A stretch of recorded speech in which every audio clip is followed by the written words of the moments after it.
comme ça dans la nature. C'est l'oiseau à qui il manque une petite plume au bout de l'aile droite, qui va voler un petit peu moins bien du coup, qui va être foutu à l'écart du vol d'oiseau, parce qu'il gêne les autres, donc il est mis à l'écart, et c'est celui-là que le faucon va repérer, et boum, il va se le farcir.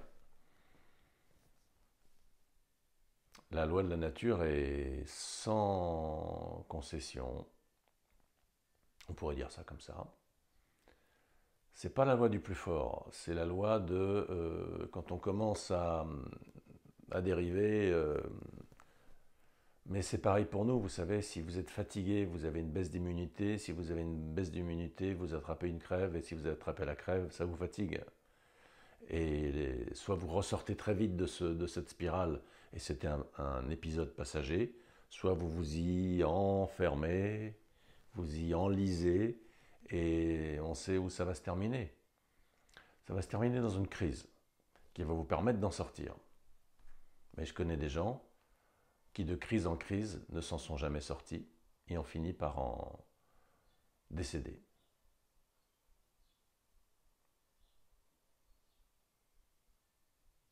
C'est un destin sans doute. C'est pas plus grave qu'autre chose. Ils ont fait sans doute tout ce qu'ils pouvaient. C'était l'expérience d'une descente, d'une chute, dans lequel, si la personne est juste complètement prise, elle dévale l'escalier sur les fesses en roulé boulet, puis elle arrive en bas toute cassée, bon, c'est tout, fin de l'histoire. Mais quand la personne est consciente, à chaque étape, elle s'éveille, à chaque étape, elle prend la mesure de là où elle est redescendue encore d'un cran à cause du nouveau truc. Et elle s'éveille, elle se réérige, elle se met en place et bloum, elle redescend encore. Ça, c'est un déterminisme lourd. Parce qu'il y arrive encore un truc sur le coin de la gueule. Et c'est truc sur truc. Alors on pourrait dire, c'est la gestion de tes pensées qui t'attire des trucs.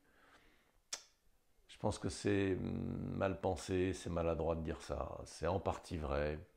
Mais si les pensées sont ce qu'elles sont, c'est peut-être aussi parce qu'il y a un déterminisme au-delà qui fait que cette personne a besoin de vivre cette descente-là.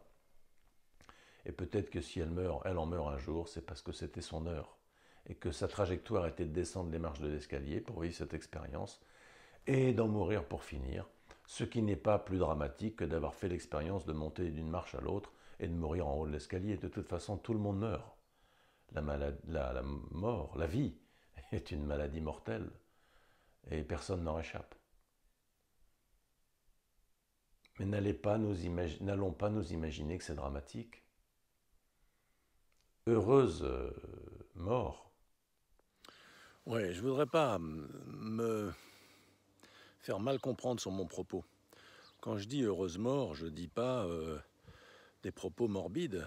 Je dis pas que la vie est une souffrance et que heureux le moment de la mort. Je dis pas ça. Je dis que la mort c'est pas plus grave qu'autre chose. Qu'il faut vivre, c'est super, puis il faut mourir et c'est super aussi. Alors je suis pas mort cette fois-ci pour vous en parler, mais il y a notamment ce que dit Eckhart Tolle qui me paraît très juste. Il dit la mort n'est pas l'inverse de la vie, parce que la vie n'a pas de contraire. Le contraire de la mort, c'est la naissance. C'est pas la vie. La vie n'a pas de contraire. Donc, heureuse naissance, heureuse croissance, heureuse maturité, heureuse décroissance et heureuse mort. Il faut bien que ça s'arrête.